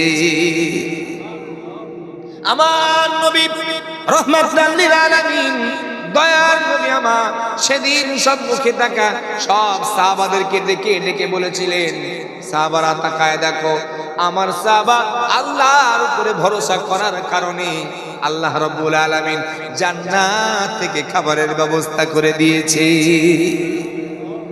আর একটু মহব্বতে বলা যায় না সুবহানাল্লাহ? ও মুসলমান, তারাও তো মুসলমান ছিল, আর আমি আপনিও মুসলমান। তাদের যদি আল্লাহর পক্ষ থেকে খাবার আসতে পারে, আপনার আমার জন্য আসবে না কেন? একটু ভাবেন। বলবেন হুজুর, তারা মুসলমান আর আমরা মুসলমান, ফারাক বিস্তর ফারাক, অনেক ফারাক আছে। তাদের ঈমান, তাদের ঈমানি শক্তি, তাদের দৃঢ়তা, তাদের আল্লাহ ভীরুতা আমাদের থেকে অনেক অনেক গুণ বেশি। ওই জন্য বলছি ভাই, নিজেদেরকে সংশোধন করেন, ফিরে আসেন, ঈমানি বলিয়ানে বলিয়ান হন। আজকে রে কেন মুসলমানদেরকে তাড়িয়ে দেবে করে লাফাচ্ছে? আপনাদের আসাম, আমরা নিউজে যেগুলো দেখি, সত্য মিথ্যা আল্লাহ ভালো জানে, কত ঘর বাড়ি বুলডোজার দিয়ে ভেঙে দেওয়া হচ্ছে, দিচ্ছে না? কথা হয় না? আমরা তো ঠিক আছি, তাই না? আজকে আপনার ভাইরে দিচ্ছে, কালকে আপনার দিতে দ্বিধাবোধ করবে না মুসলমান, জেনে রেখো। আজকে আপনার ভাইকে মারছে, কালকে আপনাকে মারবে, এতে কোনো সন্দেহ নাই। অতএব তৈরি হওয়া লাগবে এখন থেকেই, নিজেকে সংশোধন করে ঈমানি শক্তিতে মজবুত হন, নিজের ঈমানি পাওয়ার। মুসলমান এমন একটা জাত, এদের বোম পিস্তল গুলি গোল্লা লাগে না। এরা যদি এদের ঈমানি শক্তি মজবুত করতে পারে, ঈমানি শক্তিতেই এরা জয়ী হবে, বলেন সুবহানাল্লাহ। তবে ঈমানি শক্তিটা মজবুত করা লাগবে, কিন্তু সেইটাই তো আমাদের ভিতরে নাই। আমরা ঈমানি শক্তিটাকেই তো দুর্বল করে ফেলেছি। হাজিনে মাজলিস বলতে বলতে অনেকটাই আগাই নিতেছি, একটু বোঝেন। আল্লাহ রাব্বুল আলামিন সেই জন্য বলেছেন, প্রকৃত মুসলমান তারা যারা সর্ব অবস্থায় আল্লাহর উপরে ভরসা করে। আল্লাহর উপরে ভরসা করলে কতটুকু ফল পাওয়া যায়, একটা হাদিস শরীফের বর্ণনা দিয়েছি, আর একটা বর্ণনা আপনাদের কাছে দেই। আল্লাহর নবী, আল্লাহর প্রিয় বান্দী, নাম শুনেছেন হযরত রাবিয়া বসরি। রাবিয়া বসরির নাম শুনেছেন কি শোনেননি? সম্মানিতা মায়েরা, আপনারা ধৈর্য হারা হয়ে যান, বিশেষ করে আমাদের সমাজের মা বোনেরা, এরা বেশি ধৈর্য হারা। এরা ধৈর্য ধরতে পারে না। স্বামীর রোজগার একটু কম হলেই স্বামীর উপরে মুখ কালাকালি শুরু করে দেয়। তুমি রোজগার করতে পারো না, তোমার সংসারে সবসময় অভাব, থাকলাম না তোমার সংসারে। মা গো, একটু বোঝেন, হযরত রাবিয়া বসরি এতটাই আল্লাহর কাছাকাছি হয়েছিলেন, আল্লাহর নৈকট্য লাভ করতে সক্ষম হয়েছিলেন। কিতাবের বর্ণনায় পাওয়া যায় একদিন দুইজন দরবেশ রাস্তা দিয়ে হেঁটে হেঁটে যাচ্ছে। যেতে যেতে তারা খুবই ক্ষুধার্ত হয়ে পড়েছে। তো তারা ক্ষুধার্ত হওয়ার পর রাবিয়ার বাড়ির সামনে গিয়ে দাঁড়িয়েছে। রাবিয়া বস্তির বাড়ির সামনে গিয়ে দাঁড়িয়ে ডাকতেছে, রাবিয়া, আমরা ক্ষুধার্ত হয়েছি, আমাদেরকে কিছু খাবারের ব্যবস্থা করে দাও। হযরত রাবিয়া বস্তি বাড়ির ভিতরে যেয়ে দেখছেন মাত্র দুটা রুটি আছে। খুব ভালো করে মনোযোগ দেন। এবং দুটা রুটি যখন রাবিয়া বস্তির ঘরের ভিতরে রুটি দুটো নিয়ে দরবেশদেরকে খেতে দিতে যাবেন, এমন তো সময় একজন ফকির এসে বলছেন, আমাকে কিছু ভিক্ষা দাও। দুটা রুটি, দুইজন মেহমান, দরবেশ তার বাড়িতে গিয়েছে, তারা মেহমান, এখন তাদের দুইজনকে দুটো রুটি খেতে দেবেন, এমন তো সময় ভিখারি এসে বলছে, আমারে কিছু ভিক্ষা দাও। আল্লাহর প্রতি কতটা তাওয়াক্কাল, আল্লাহর প্রতি ভরসা কতটা হলে একজন মানুষ এরূপ কাজ করতে পারে, সেটা বোঝানোর লক্ষ্যেই বলছি। হযরত রাবিয়া বস্তি তাৎক্ষণিক চিন্তা করলেন, যখন সুযোগ এসেছে, আল্লাহ বলেছেন মান জাআ বিল হাসানাতি ফালাহু আশরু আমসালিহা, বান্দা যদি আল্লাহর জন্য এক দেয়, আল্লাহ বিনিময়ে তাকে 10 দেয়। বলেন সুবহানাল্লাহ। রাবিয়া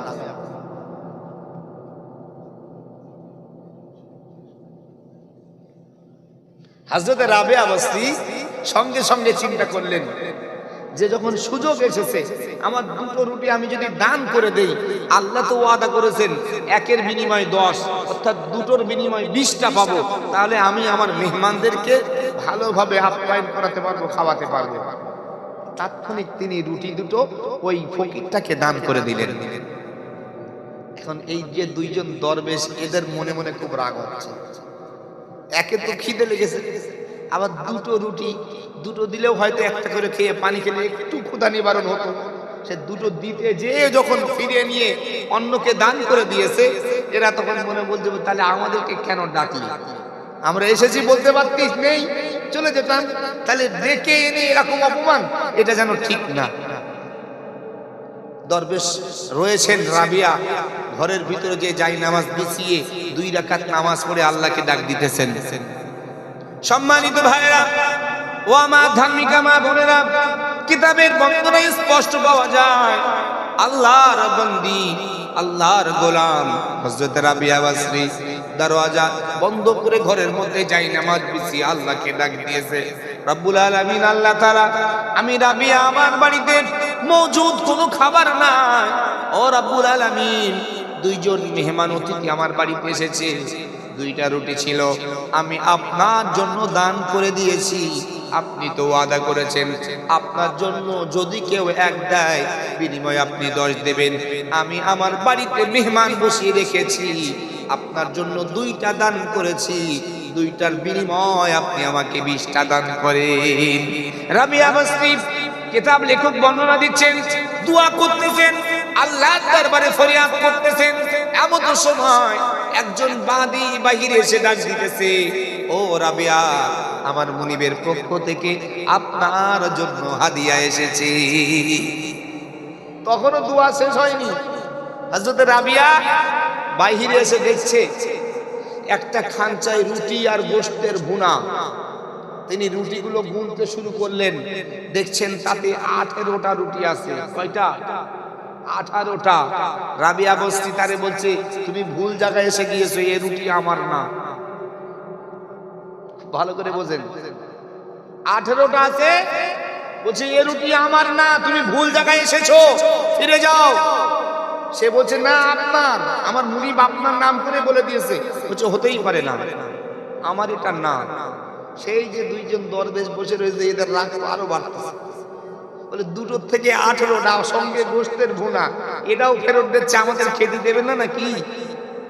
ওরা তো রেগে যাচ্ছে খুব। রাবিয়া বলছে তুমি ফিরিয়ে নিয়ে যাও, এটা আমার হতেই পারে না। রুটি এবং গোশত ফিরিয়ে নিয়ে যে মুনিবকে বলছেন যা পানা, রাবিয়া বলেছে এ রুটি আমার না। তার মুনিব আবারও দুটো রুটি তাকে যোগ করলেন, দিয়ে বলছে যাও রাবিয়ার কাছে নিয়ে বলবে এটা আপনার জন্য। হযরত রাবিয়ার কাছে এসে বলছেন এ নেন, আমার মুনিব আপনার জন্য এই হাদিয়া পাঠিয়েছেন। রাবিয়া রুটিগুলো গুনে দেখছে 20টা রুটি আছে। বললো ঠিক আছে, এবার তুমি সঠিক জায়গায় এসেছো, দাও। 20খানা রুটি গোশতের ভুনা নিয়ে তার বাড়ির সেই যে দুইজন দরবেশ মেহমান ছিল তাদের সম্মুখে দিয়েছেন, নেন আপনারা ভক্তি ভরে পেট ভর্তি করে ভক্ষণ করেন। দরবেশ দুজন রুটি গোশত ভুনাগুলো খেয়েছে। খাওয়ার পরে ওদের মনের ভিতরে এইবারে প্রশ্ন জাগতেছে, রাবিয়া প্রথম থেকে এই যে কাজগুলো ওরা সব দেখেছে, কেন এগুলো করেছে? সম্মানিত হাজির, দরবেশ মানুষগুলা আল্লাহর প্রিয় বান্দি হযরতে রাবিয়া বসরিকে ডেকে ডেকে বলতেছেন, ওগো আল্লাহর বান্দি রাবিয়া, তুমি আমাদেরকে খাইয়েছো, আমরা তৃপ্তি সহকারে খেয়েছি, আমাদের ক্ষুধা নিবারণ হয়েছে, তবে আমাদের কিছু প্রশ্ন মনে জাগতেছে, একটু আমাদের এই প্রশ্নগুলোর উত্তর তুমি দিয়ে দাও। রাবিয়াকে ডেকে তারা বলছেন, রাবিয়া প্রথমে আমরা যখন তোমার বাড়িতে আসি 2টা রুটি তোমার কাছে ছিল, ও রাবিয়া তুমি আমাদেরকে 2টা রুটি দিতে গিয়ে ফিরিয়ে নিয়ে দান করে দিয়েছো। তারপরে 18খানা রুটি গোশতের ভুনা আসে, সেটাও তুমি ফিরিয়ে দিয়েছো। তারপর যখন 20টা রুটি আর গোশতের ভুনা এসেছে, সেটাকে তুমি গ্রহণ করে আমাদেরকে ভক্ষণ করতে দিয়েছো। এই সব কিছুর বিস্তারিত আমাদেরকে একটু জানায়া দাও। হযরত রাবিয়া বসরি আল্লাহর বান্দাগুলোকে ডেকে ডেকে বলছেন, ওগো আল্লাহর গোলাম, আমি রাবিয়া বসরি, আমার বাড়িতে 2টা রুটি মজুদ ছিল। আপনারা যখন আমার বাড়িতে এসেছেন আপনাদেরকে রুটি দেওয়ার জন্য প্রস্তুতি নিয়েছিলাম। এমতো সময় যখন ভিখারি আসে, আমার মনে মনে চিন্তা হলো আল্লাহ ওয়াদা করেছেন আল্লাহর জন্য যদি কেউ 1 দেয় বিনিময়ে আল্লাহ তাকে 10 দান করবেন। আমি চিন্তা করলাম আপনারা 2জন মানুষ, 2টা রুটি যদি আপনাদেরকে দিই আপনাদের ক্ষুধা নিবারণ হবে না, আপনাদের সামান্য পেট ভর্তি হবে। সেই জন্য চিন্তা করলাম আমি যদি 2টা রুটি আল্লাহর জন্য দান করে দেই, আল্লাহ বিনিময় আমাকে 10 20টা রুটি দেবেন। আল্লাহ যখন আমাকে 20টা দেবেন, ওই 20টা আপনাদেরকে খেতে দিলে আপনাদের ক্ষুধা নিবারণ হয়ে যাবে। সেই জন্য আপনাদেরকে না দিয়ে 2টা রুটি আমি ফকিরকে দান করে দিয়েছি। তারা বলতে লাগলো, রাবিয়া যখন তোমার কাছে প্রথম খানচাই রুটি গোশত আসে, কেন তুমি সেটাকে ফিরিয়ে দিয়েছিলে? ও মুসলমান, আল্লাহর উপরে কেমনে তাওয়াক্কাল করা লাগে, আল্লাহর উপরে কিরূপ ভরসা করা লাগে, একটুখানি শিক্ষা দেওয়ার জন্য আপনাকে বোঝাচ্ছি। এই বোঝানোর জন্য এই বর্ণনাটুকু দিতেছি। হযরত রাবিয়া বসরি বললেন, ওগো আল্লাহর গোলাম, প্রথমে যখন আমার কাছে খানচা সহ রুটি আসে, আমি রুটিগুলো গুনে দেখলাম তাতে 18খানা রুটি আছে। আমি চিন্তা করলাম আল্লাহর ওয়াদা ভুল হয় না, আল্লাহর ওয়াদা কোনোদিন মিথ্যা হয় না। আল্লাহ ওয়াদা করেছেন 1-এর বিনিময়ে 10 দেবেন, আমি তো দিয়েছি 2টা, অর্থাৎ 10 আর 10 20, 20টা রুটি আল্লাহ আমাকে দেবেন। আমি যখন রুটিগুলো গুনে দেখলাম তার ভিতরে 18খানা রুটি রয়েছে। আমি চিন্তা করলাম আমি রাবিয়া, আমি তো 2টা দান করেছি, আল্লাহ 10টার জায়গায় 9টা দিতে পারে না, অতএব এটা আমার না, এটা অন্য কারোর, যার জন্যই আমি সেটা ফিরাইয়া দিয়েছি। ওগো আল্লাহর গোলাম, পরবর্তীকালে যখন দেখলাম 20টা রুটি আমার কাছে এসেছে, আমি তখন আল্লাহর শুকরিয়া আদায় করলাম আর সেটাকে গ্রহণ করলাম যে আল্লাহ আমার একটার বিনিময়ে 10টা দিয়েছেন। 10 20টা রুটি আমি পেয়ে গিয়েছি, সেই জন্য এই 20টা রুটি আপনাদেরকে দিয়েছি, আপনারা তৃপ্তি সহকারে ভক্ষণ করেছেন। সুবহানাল্লাহ বলতে পারেন না? কি রূপ আল্লাহর উপরে তাওয়াক্কাল থাকলে এরূপ করা যায়, ভাবতে পারেন? আর আমরা আমি মৌলবী আমার কথাই বলি, আমি বড় বড় লেকচার দিতেছি, অথচ জলসায় আসার আগেই বলতেছি 20,000 না দিলে যাব না। হ্যাঁ, এ মৌলবী আবার আল্লাহর উপরে তাওয়াক্কালের শিক্ষা দিচ্ছে। কথা বুঝতে পারছেন না ভাই? কথাগুলো একটু বোঝেন। আজকের আমি বড় বড় লেকচার দিতেছি, এখানে কোরআনের কথা বলছি, শোনাচ্ছি, আবার আমি বলছি 20,000 টাকা দেওয়া লাগবে। মৌলবী তুমি তো জনসাধারণকে তাওয়াক্কাল তু আলাল্লাহ শেখাচ্ছ, তো তোমার ভিতরে তাওয়াক্কাল তু আলাল্লাহ কতটা রয়েছে? কথা বল না কেন? হ্যাঁ, তোমার ভিতরে কতটা রয়েছে? তুমি নিজেই তো আল্লাহর উপরে তাওয়াক্কাল করতে পারলা না, তাহলে তুমি জনগণকে কিভাবে শিক্ষা দেবা? হাজির নামাজ দিস। সেই জন্য অনুরোধ করছি, একটু নিজেকে বোঝার চেষ্টা করেন। বলবেন তাহলে আপনি কি সাধু? আল্লাহ শুকর, আপনাদের নেক দোয়া। আমি এই যে আপনাদের এখানে মাহফিলে এসেছি, আপনার কমিটিকে, কর্তৃপক্ষকে বলবেন দিনই টাকার কোনো প্রসঙ্গ উঠেছিল কিনা? কলকাতা থেকে আমি এসেছি, প্রায় 10,000 টাকা শুধু ফ্লাইটের টিকিট আপ ডাউন। এয়ারপোর্ট থেকে আমার বাড়ি যেতে আসতে আরো 3,000 টাকা গাড়ি ভাড়া। এখান থেকে আপনাদের গুয়াহাটি থেকে যে আসা যাওয়া কম বেশি প্রায় 12-14 থেকে 15,000 টাকা খরচ শুধু আসা যাওয়া করতে। নিজের খাওয়া আছে, নিজের পার্সোনাল খরচ আছে। একটা টাকাও আমি মুখ দিয়ে বলিওনি, নেইওনি। যাওয়ার পরে আলহামদুলিল্লাহ যা দেন। এবারে মানুষের ইনসাফ করা লাগবে। এটা হচ্ছে আপনার কাছে আমি এসেছি, আপনাদের ইনসাফ যে তিনি এসেছেন, তার এই খরচ আছে, তার সংসার আছে, তার একটা হাদিয়া, সেটা যদি আপনি ইনসাফ করতে পারেন আলহামদুলিল্লাহ, যদি না পারেন সেটা আপনার। এই আপনাদের নগর বেড়িয়ায় গত বছর একটা ওয়াজ করেছি, আমি নামটা বলছি না, মাদ্রাসা, বানাত মাদ্রাসা। বলেন হুজুর আপনি আসেন, ঠকাবো না, ফ্লাইটের টিকিটের টাকাটা কিচ্ছু না, কোনো পয়সা কিচ্ছু না, নিজের টাকা দিয়ে টিকিট করে এসেছি। মাহফিল শেষ আলহামদুলিল্লাহ, সুন্দর ভাবে মাহফিল সম্পূর্ণ হলো। পরের দিন আমাকে বিদায় দেওয়ার সময় 5,000 টাকা দিয়েছে। বলছে হুজুর আমাদের টাকা পয়সা কালেকশনের কি এখন কম আছে, তো আপনি যান, আমি আপনার ফোন পে মেরে দিচ্ছি। আজও পর্যন্ত ফোন পে মারতেছে। এইরকম যদি কেউ করে তাহলে তাদের জন্য হুজুরাও তো দেখা হয়ে বসবে। কথা বুঝতেছেন না? ওই জন্য ভাই আমি আপনাদেরকে, আমার জন্য বলছি না, একটু বোঝেন। সমস্ত ওয়াইজ যারা, আলোচক যারা, তারা যখন এই রকম কিছুর সম্মুখীন হয়, বাধ্য হয়, কিন্তু না, এরকমটা করবেন না। আপনার সাধ্য মতো আপনি চেষ্টা করবেন তাকে আনন্দিত করা, সম্মানিত করা। সেও চেষ্টা করবে তার ভিতরে যা আছে আপনাকে দেওয়ার। হাজির মাজলিস, বোঝেন? ওই জন্য আমাদেরকে প্রকৃত মুসলমান হওয়া লাগবে। আর প্রকৃত মুসলমান হতে গেলে করণীয় কি? নাম্বার 4, 3টা যে বন্দনা দিয়েছি, মাথায় ঢুকছে? কথা কয় না, বুঝতেছেন তো? আর একটু আগ বাড়বো না শেষ করে দেবো? তাহলে আগ বাড়বো তো আপনারা উঠতেছেন কেন?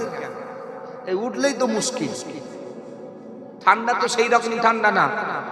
আমি তো আসামে মাহফিল করি, এই রকম সামিয়ানা দিয়ে টপ টপ টপ টপ করে শিশির পড়ে, তাতেও মানুষ বসে থাকে, কোনো রকম এটা হয় না। আর এখন তো কিছুই হচ্ছে না। তাহলে আমরা যদি এরকম করে উঠতে থাকেন, তাহলে লাস্টে তো সেই হুজুর আর ডেকরেটার আলা ছাড়া আর কেউ থাকবে না। কথা বুঝতেছেন না? আসেন হাজির মাজলিস, আমরা আর একটু আগবাড়ি। আল্লাহ রাব্বুল আলামিন প্রকৃত মুমিন সম্পর্কে বর্ণনা দিচ্ছেন। 4 নম্বর মুমিনের গুণ। আল্লাহ রাব্বুল আলামিন পবিত্র কোরআনে ইরশাদ করলেন, আল্লাহ বলছেন আল্লাযীনা ইউকিমুনাস সালাতা ওয়া মিম্মা রাযাকনাহুম ইউনফিকুন। আল্লাহ রাব্বুল আলামিন तमाम জগৎবাসীকে সম্বোধন করে বলছেন, জগতের মানুষেরা, আমি আল্লাহ আমার দরবারে প্রকৃত মুমিন তো তারা, আল্লাযীনা ইউকিমুনাস সালাত, যারা নামাজ কায়েম করবে তারা। ও মুসলমান, বড় আফসোসের বিষয় হলো এই যে মজলিসে ভরা মজলিস মানুষ আমরা বসে রয়েছি, যদি এখন জিজ্ঞাসা করা হয় ভাই এশার নামাজ পড়েছেন কয়জন, তাহলে এই সমস্যা। অথচ মুসলমান এশার নামাজ কয়জন পড়েছেন, তখনই মাথা নিচু হয়ে যাবে। ও ভাই আপনি তো মুসলমান, আর মুসলমানের কাজই হলো তো নামাজ কায়েম করা। যদি নামাজ কায়েম না করেন আপনি মুসলমান না। বলবেন প্রমাণ? হাদিস খোলেন, ক্বালান নবী সাল্লাল্লাহু আলাইহি ওয়াসাল্লাম বাইনাল আবদি ওয়া বাইনাল কুফরি তারকুস সালাহ। নবী বলছেন ঈমানদার আর বেঈমানের পার্থক্য নামাজ পরিত্যাগ করা। এখন আমি যদি নামাজ পরিত্যাগ করি, নামাজ আদায় না করি, আমি তো ঈমানদার বলে গণ্য হতে পারলাম না। তাহলে আমাকে মুসলমান পরিচয় দেওয়াটা বৃথা, ভুল। ভাইরা আমার, আল্লাহ বলছেন আল্লাযীনা ইউকিমুনাস সালাহ, মুসলমান তারা যারা নামাজ কায়েম করবে। সম্মানিত হাজিরিন, বড় আফসোস হয় আজকের আমার সমাজ ব্যবস্থা এতটাই নিম্নমুখী। আল্লাহর হুকুম ৫ ওয়াক্ত নামাজ, ফরজে আইন, ফজর, যোহর, আসর, মাগরিব, এশা, এই ৫ ওয়াক্ত নামাজ আল্লাহর হুকুম বাধ্যতামূলক প্রত্যেকটা নরনারীর জন্য, সাবালক সাবালিকা প্রত্যেকটা নরনারীর জন্য ৫ ওয়াক্ত নামাজকে আল্লাহ ফরজ করেছেন। কিন্তু দুঃখ লাগে এই আমরাই মুসলমান ৫ ওয়াক্ত নামাজ বাদ দেই, আবার যখন কোনো মানুষ মারা যায় জানাজায় ভিড়ে হুড়োহুড়ি লাগায়া দেই।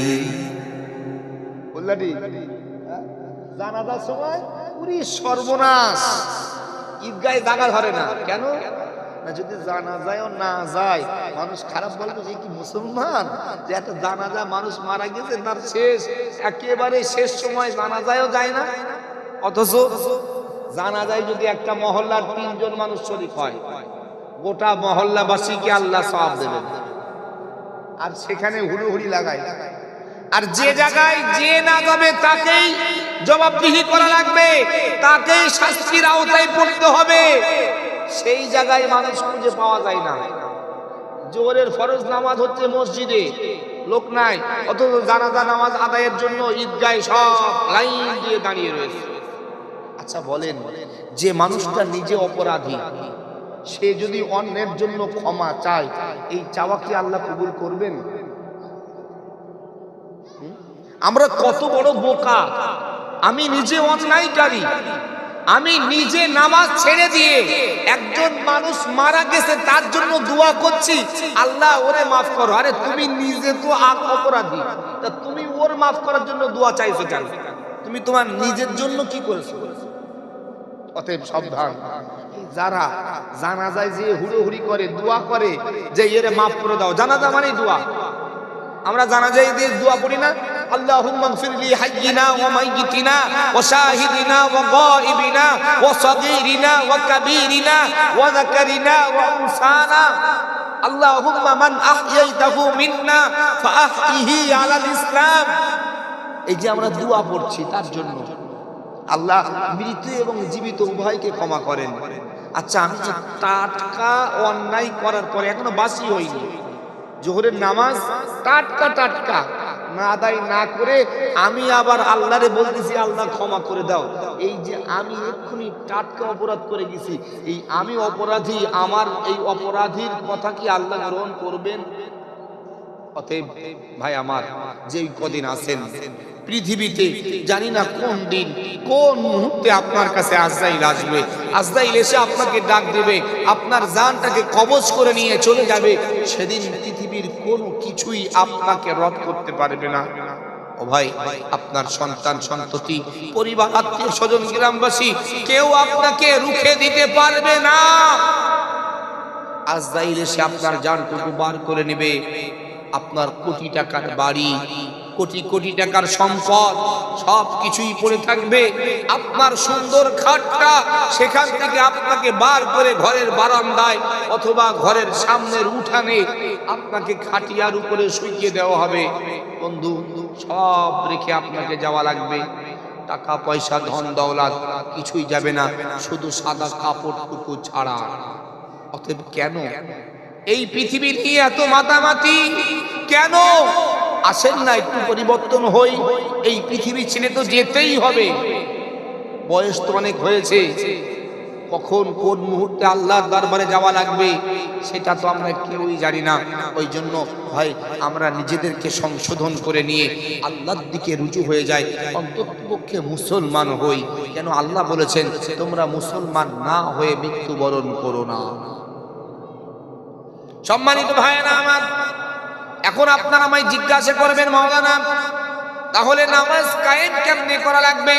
ও বন্ধু, নামাজ কায়েম আল্লাহ বলেছেন কিভাবে আপনি নামাজ কায়েম করবেন। মুসলমান ভাইয়েরা আমার, আমাদের সমাজে নামাজ পড়ে না এমন লোক নাই, সবাই নামাজ পড়ে। নামাজ পড়ার লোকের অভাব নাই, সবাই নামাজ পড়ে, কিন্তু নামাজ কায়েম করার লোকের খুবই অভাব হয়ে গিয়েছে। নামাজ কায়েম করার লোক খুঁজে পাওয়াই মুশকিল হয়ে গিয়েছে। ওই জন্য প্রত্যেককেই নামাজ কায়েম করা লাগবে। বলবেন নামাজ কায়েম কেমন? ও মুসলমান, নামাজ কায়েম তো তখন হবে যখন আপনি ফজরের নামাজ আদায় করেছেন, ফজরের নামাজ আদায় করার পর আপনি আপনার রবকে ডাক দিয়ে বলবেন, রব্বে কারীম, আমি ফজরের নামাজ আদায় করে নিয়েছি, আপনি আমাকে সুস্থ শরীরে ফজরের নামাজ আদায় করিয়ে নিয়েছেন, আপনি আমাকে একইভাবে জোহরের নামাজ আদায়ের ক্ষমতা দান করবেন। জোহরের নামাজ আদায় হয়ে যাবে, একইভাবে আপনাকে ওই একই নিয়ত করা লাগবে আসর, আসরের সময় একইভাবে মাগরিব, মাগরিবের সময় একইভাবে এশা, এশার নামাজের পর আপনি আল্লাহকে ডাক দিয়ে বলবেন, রব্বে কারীম, আমি সকাল থেকে এশা পর্যন্ত 5 ওয়াক্ত নামাজ আপনাকে সন্তুষ্টি করার জন্য আদায় করে নিয়েছি, এখন আমি আরামের বিছানায় যাচ্ছি। রব্বুল আলামিন চোখ বন্ধ হয়ে যাচ্ছে, চোখ বন্ধ করে দিলে দুনিয়ার সব কিছু অন্ধকার হয়ে যায়।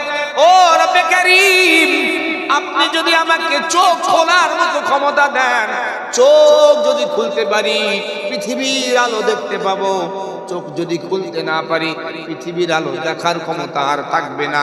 আমি যখন যে রূপভাবে ফজর থেকে এশা পর্যন্ত নামাজ আদায় করেছি, ঠিক একইভাবে আমি যেন আপনার সন্তুষ্টি অর্জনের আশায় ফজরের নামাজটুকু আদায় করতে পারি।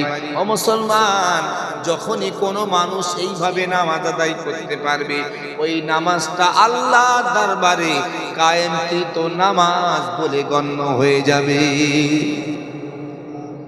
আর যদি এরকম হয়, আজকে ফজরে গেলাম, জোহর নাই, আসর নাই, মাগরিবে গেলাম, এশায় গেলাম, পরদিন ফজর নাই, জোহর নাই, ইচ্ছা মতো, ভাই ওটা কায়েমকৃত নামাজ না, বরং ওটা ধোঁকা দেওয়া, আল্লাহর সঙ্গে ধোঁকা দেওয়া। অতএব সেদিকে খেয়াল রেখে আমরা মুসলমান, আমাদেরকে প্রকৃত মুসলমান হতে হবে।